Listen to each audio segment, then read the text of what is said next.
11:47 at night. James Alderton had been staring at the same spreadsheet for 4 hours, and the numbers were starting to blur into something that looked less like a financial report and more like abstract art. He was the CEO of Alderton Group, a commercial real estate firm that managed 23 properties across Ontario and British Columbia, and right now he was sitting alone on the 41st floor of the Toronto headquarters in a glass office that cost more per square foot than most people's apartments. The cleaning crew had come through an hour ago, or so he thought. Click, click, click, click, click. He heard it before he saw it. Keyboard sounds. Fast, irritated, the kind of typing that has an opinion about something. James grabbed his phone. No shoes, dress shirt untucked, tie abandoned somewhere around 9 o'clock, and walked down the dark hallway toward the boardroom at the end of the floor. The boardroom that was supposed to be empty. A pale blue light was cutting through the gap under the door. He pushed it open. A woman in a gray custodial uniform was sitting at the head of the boardroom table, leaning close to the presentation laptop like she was having a private argument with it. Hair pulled back with a pen stuck through the bun. She had wheeled her cleaning cart up beside the table and left it there like a colleague. Her other hand was holding a half-eaten granola bar she'd clearly forgotten about. She did not look up. She held up one finger.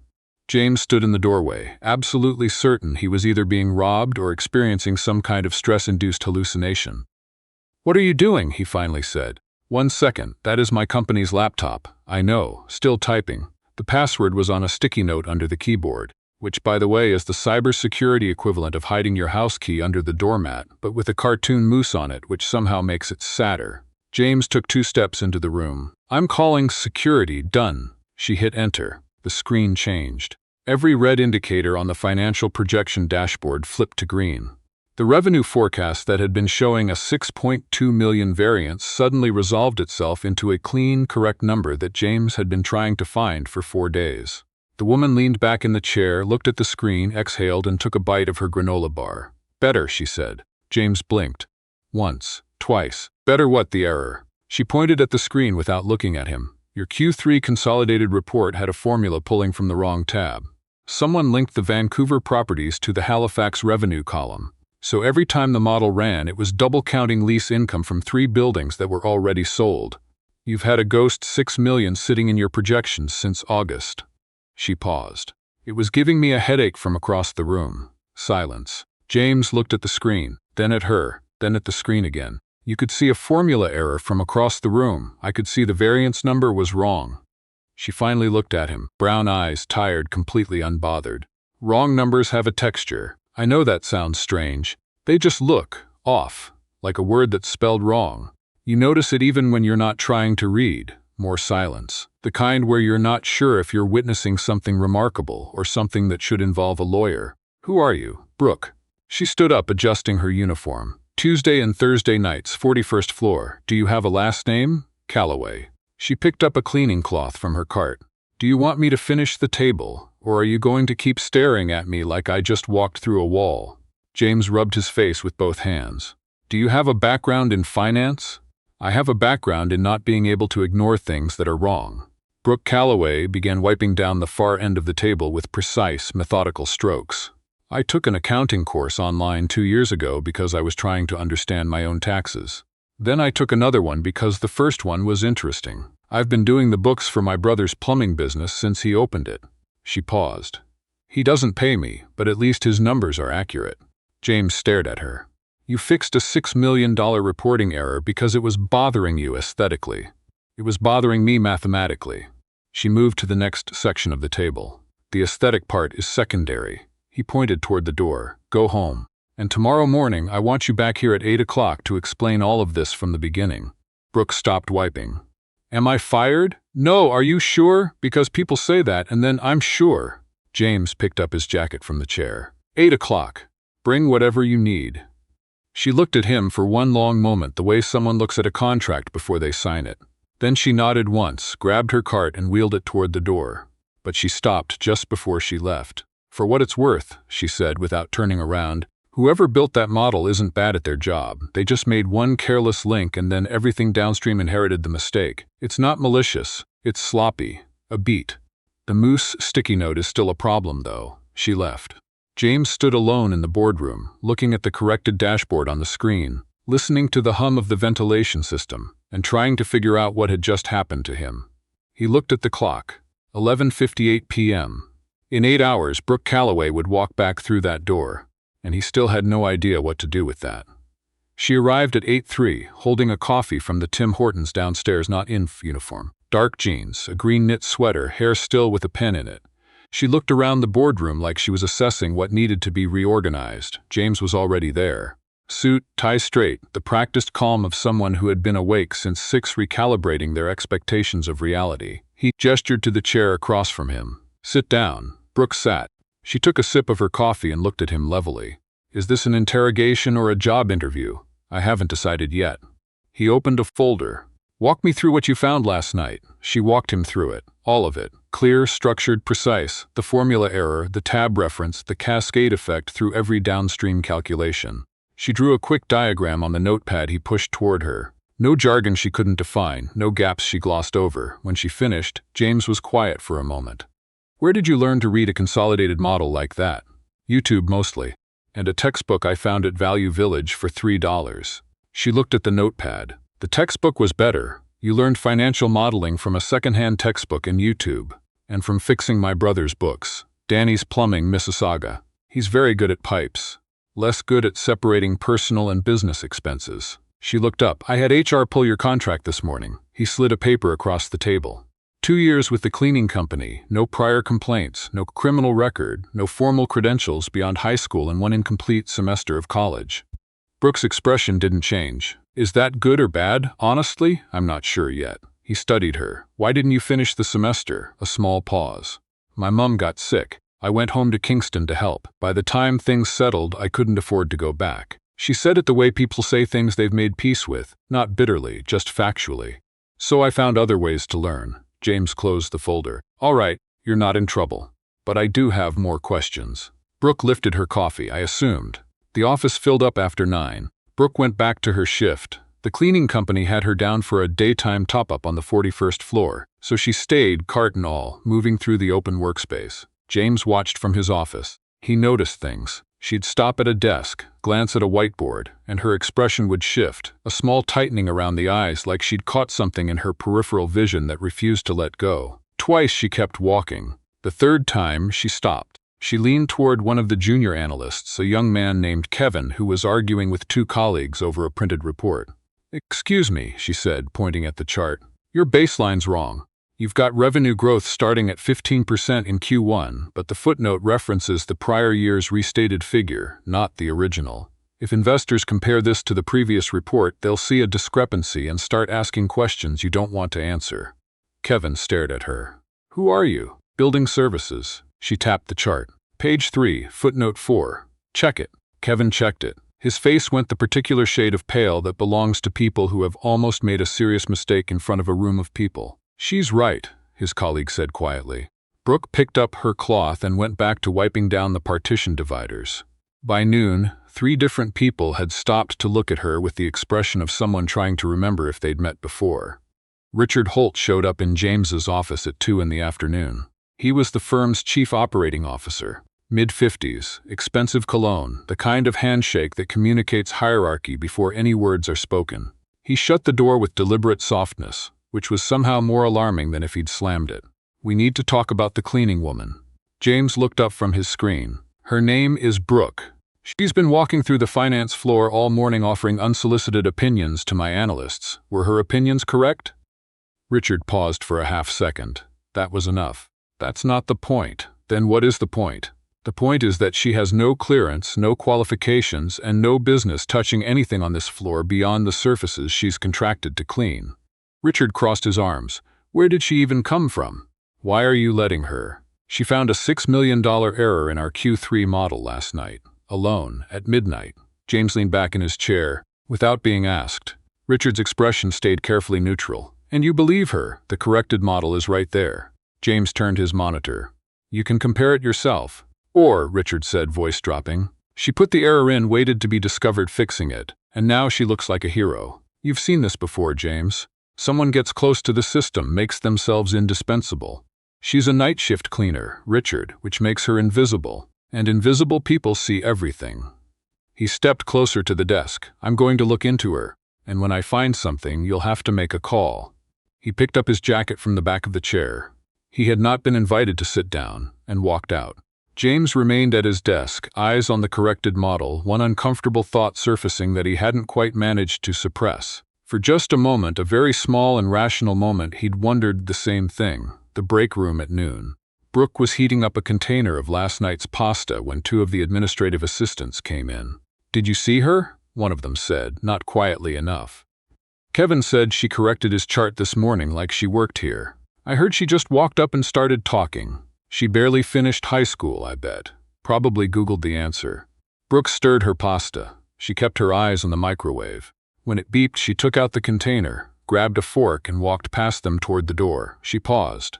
"Finished high school. 1 semester of college, incomplete." She smiled, perfectly pleasant. "But thank you for the interest in my resume." She left them standing there.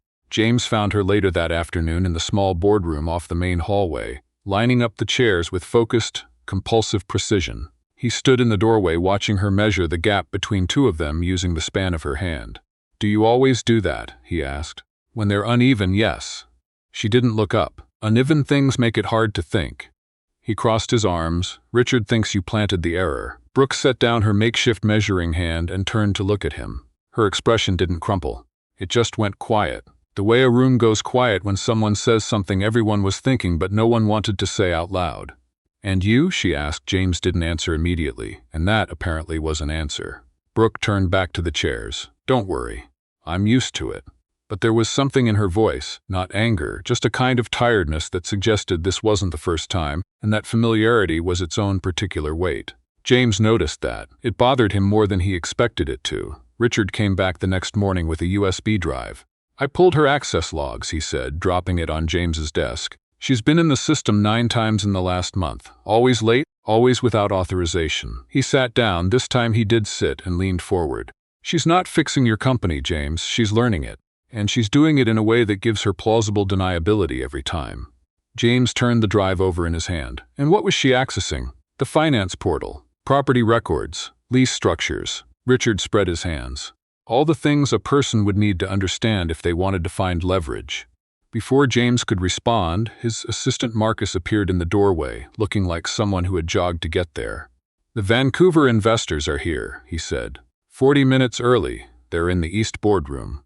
And the presentation system just crashed. The East Boardroom looked like a slow-motion disaster. 4 investors from a Vancouver development consortium sat around the table in coordinated gray suits, their expressions politely unreadable in the specific way of people who have been disappointed before and are professionally prepared to be disappointed again.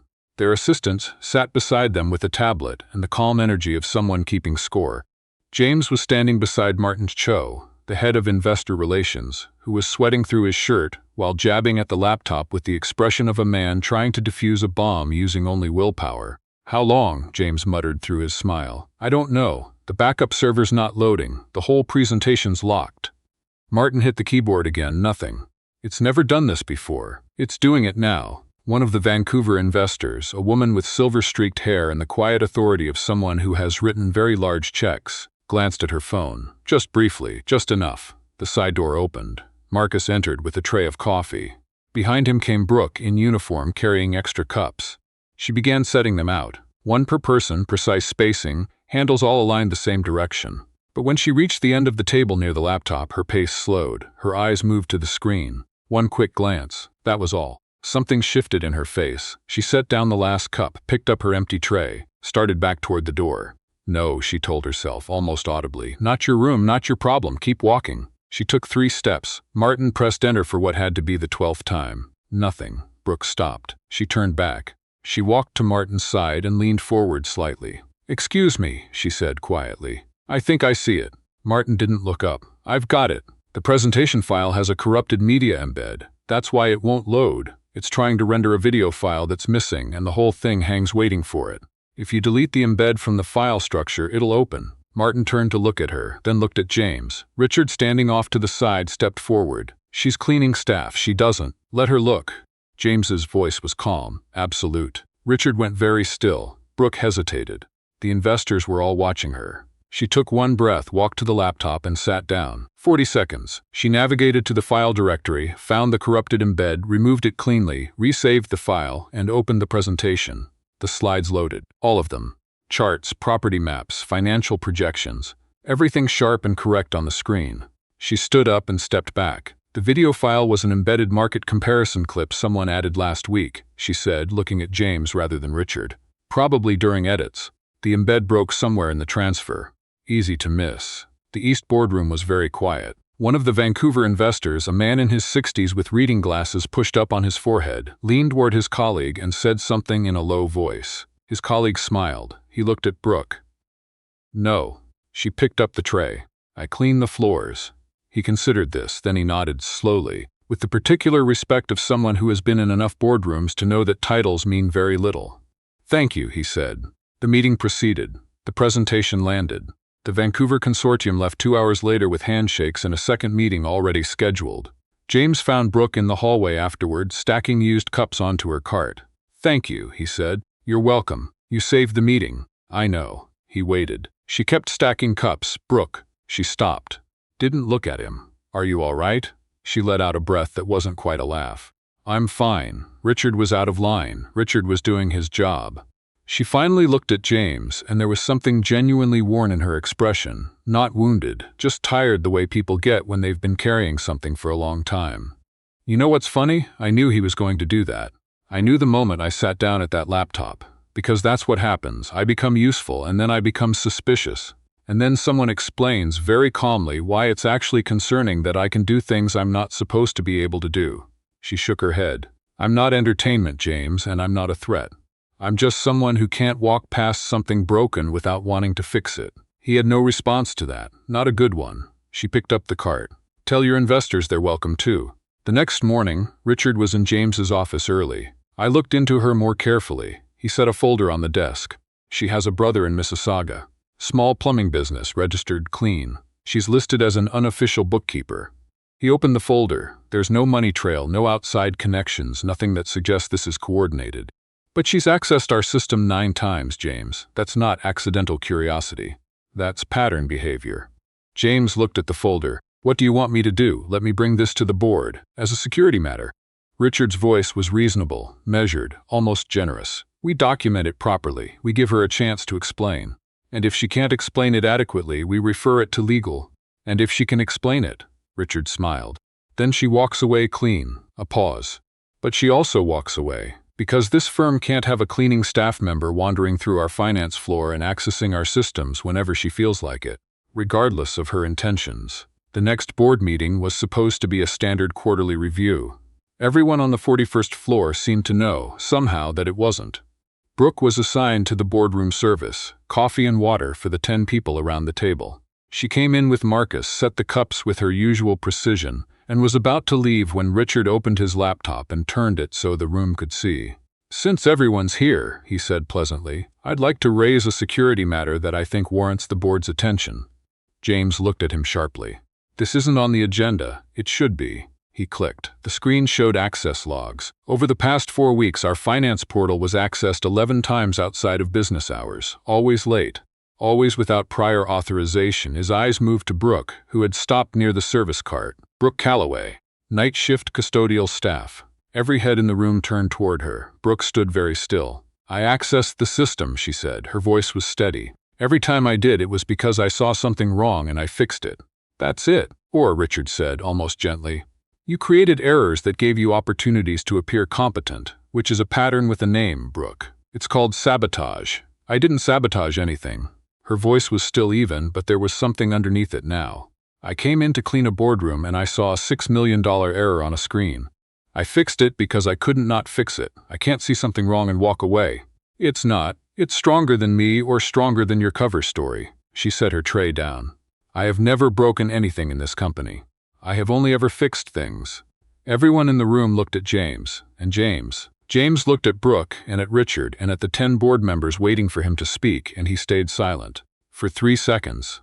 3 seconds that felt like a month. And in those 3 seconds, Brooke understood. Fine, she said quietly, I understand. Brooke, wait, James started. But she was already walking toward the door, quickly, head down, and when she reached it, she didn't look back. And as she went through the door, one of the directors said something to his neighbor in a low voice, and the other one made a sound that wasn't quite a laugh but was close enough. She heard it. She heard all of it. She took the stairs. James dismissed the meeting 30 seconds after she left. He didn't ask. He didn't explain. He just said, "We're done," in a voice that made everyone stand up. Richard paused at the door. "You made the right call." James said nothing. He stood alone in the emptied boardroom, looking at the chair where Brooke had been sitting. The tray was still on the table. The cups were still perfectly spaced. For the first time in a long time, he felt genuinely ashamed. He caught up to her in the lobby. She was already through the revolving door. He pushed through it after her and hit the cold October air, half his coat still hanging off one shoulder. "Brooke!" She stopped, turned. There were no tears. She seemed like someone who cried later, alone rather than in front of people. "Why?" she said. "I didn't know what to say. You could have said the truth." Her voice wasn't raised. It didn't need to be. "You could have said that the model was wrong and I fixed it. You could have said that the presentation would have failed without me.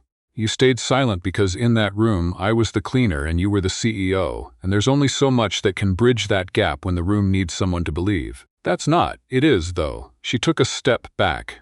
"And I knew it. I knew it was going to go this way. I don't know why I kept hoping it wouldn't." She turned and walked. And this time James let her, because she was right, and he didn't have anything to say that was large enough to answer that. He stood on King Street at 9 in the morning and watched her disappear into the pedestrian traffic and realized too late that he had just lost the only person in his company who had been paying attention to the right things.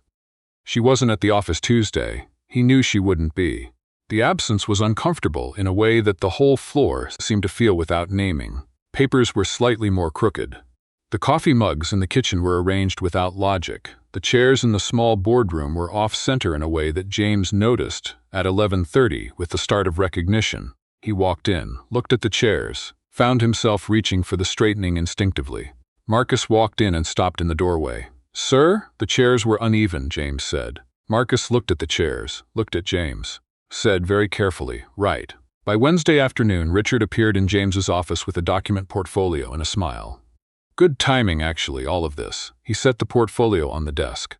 "With the personnel issue resolved, I've had a chance to move on something I've been developing for a few months." He opened it. "Alderton Group's Technology Service Division. We divest it to a holding company, Holt Capital Partners, fully disclosed related party, at current market value. It frees up capital for the core real estate business, cleans up the corporate structure." He pushed the summary sheet forward. "It's a clean transaction, straightforward." James looked at it. "Holt Capital Partners. My brother-in-law's fund. Fully disclosed, as I said, the tech division generates 38% of our recurring revenue, at a cost structure that's dragging the margin. Divest it now at peak valuation. Redeploy the capital. I'll review it." Richard's expression stayed pleasant. "The window on the valuation closes Friday. The fund has other options, then they can pursue them." James pushed the document back. "I don't sign without reviewing, that's not new." Richard picked up the portfolio. "Of course." He left. James sat alone and felt, in his stomach, the specific discomfort of something that had been wrong for longer than he'd been paying attention to. He went looking for Brooke 2 days later. He got her address from HR. He did not feel good about this, and drove to a low-rise apartment building in Parkdale at 7 in the evening. He knocked. Nothing. Knocked again. "Brooke," he said through the door. "I know this is strange. I know you don't want to talk to me. But I found something in the system logs last night that you need to know about." Silence. The Q3 model error. His voice dropped. It wasn't careless. Someone linked that formula on purpose. Same account that's been running the data for the tech division divestiture. It's Richard. He manufactured a performance problem to justify the sale, and when you stumbled onto the fix before the error could do its damage, he needed a reason to discredit you. A long pause. Then the sound of a deadbolt. The door opened.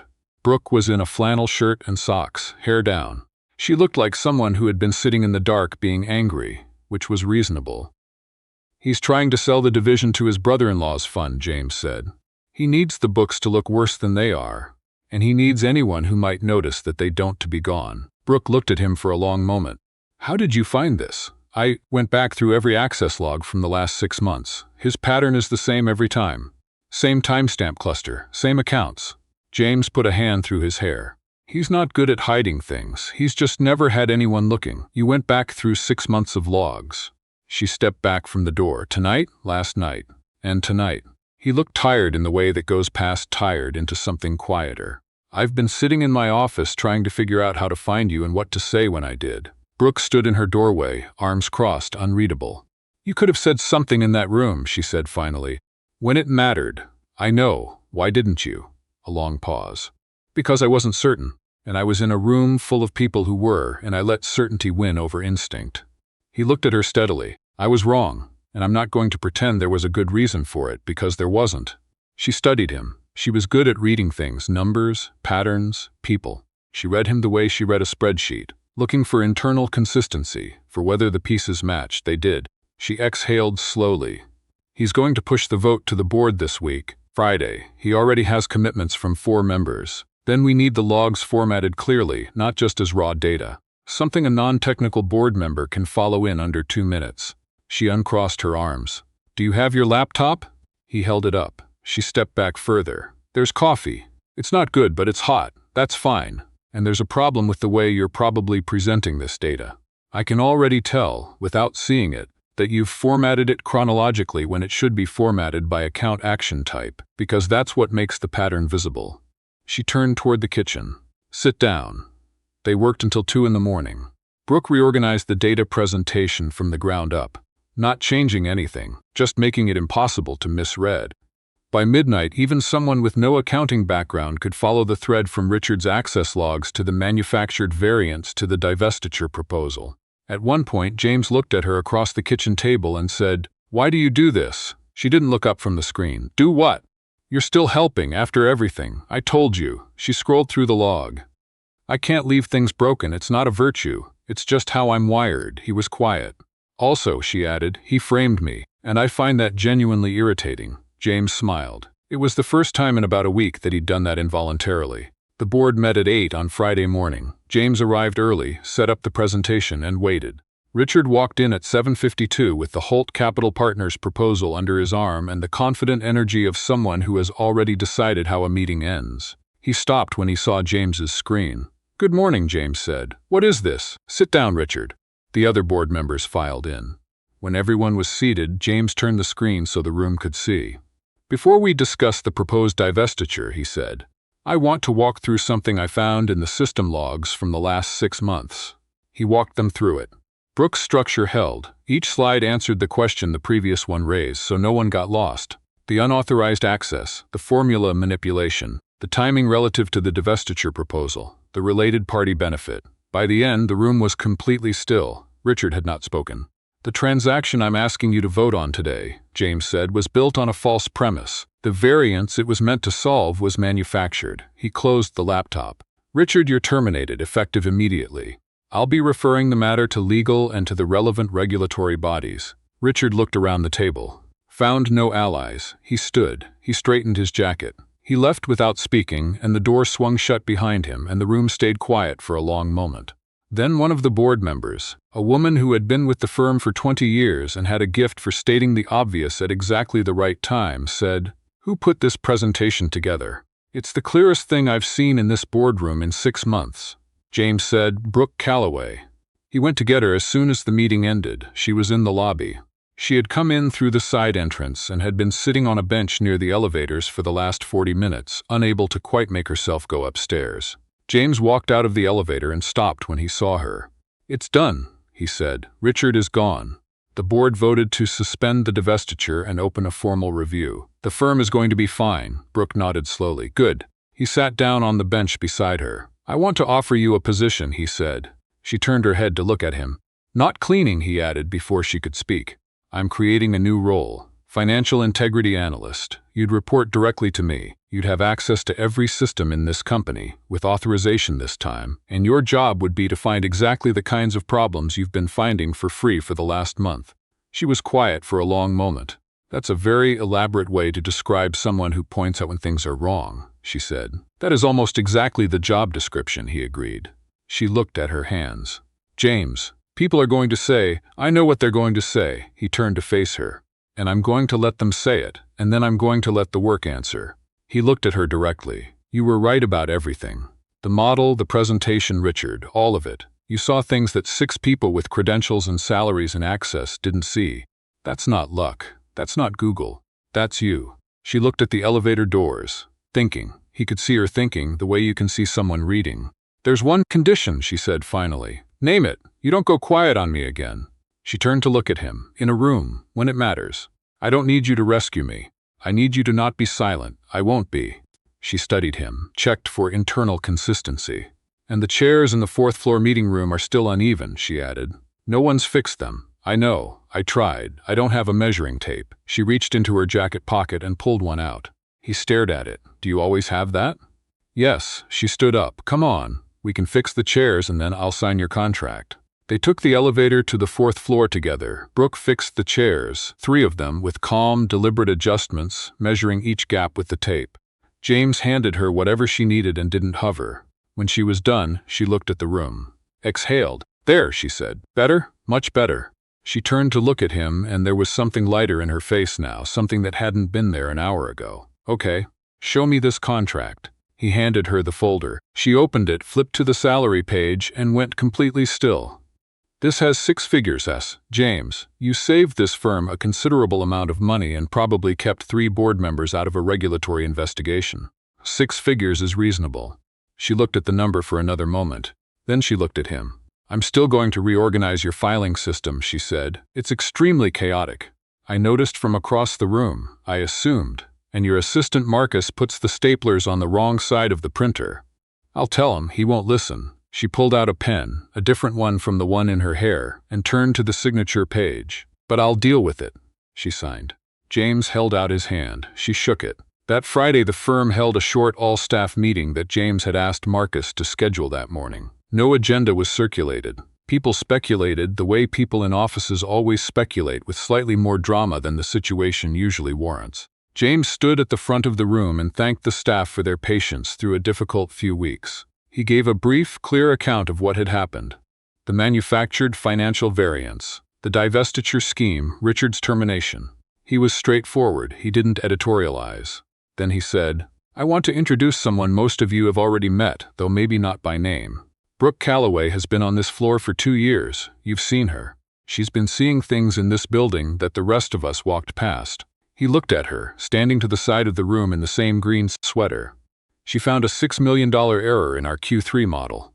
She kept our Vancouver presentation from failing. She built the evidentiary presentation that ended Thursday's board meeting. She did all of this without title, without compensation beyond what her contract said, and without anyone asking her to." He paused. "She's joining the firm as financial integrity analyst effective Monday." The room was quiet for just a moment.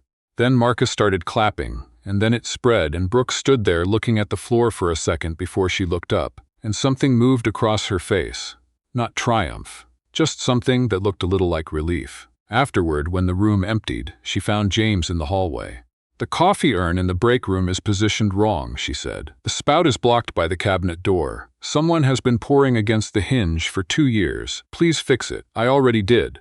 She tilted her head. "Also, your tie is off-center." He reached up to straighten it. She watched, then reached over and adjusted it herself. Quick, precise, done in about 4 seconds. "There," she said, stepping back. "Now you look like someone who runs a company and knows it." He looked at her. "Brooke, yes, thank you for coming back, for all of it." She considered this. "You came to Parkdale with a laptop at 7 in the evening," she said. "That's not nothing. It's the least I could have done." "Yes," she agreed. "But you did it." She tucked the measuring tape back into her pocket. "That counts." She went back to the break room to make sure the coffee urn was correct. James stood in the hallway of the 41st floor and watched her go, and thought that this was the strange and very specific way that some things in life find their way to level. Not all at once, not without damage, but eventually, and better than before. The numbers, after all, had always been right. It had just taken the right person to read them.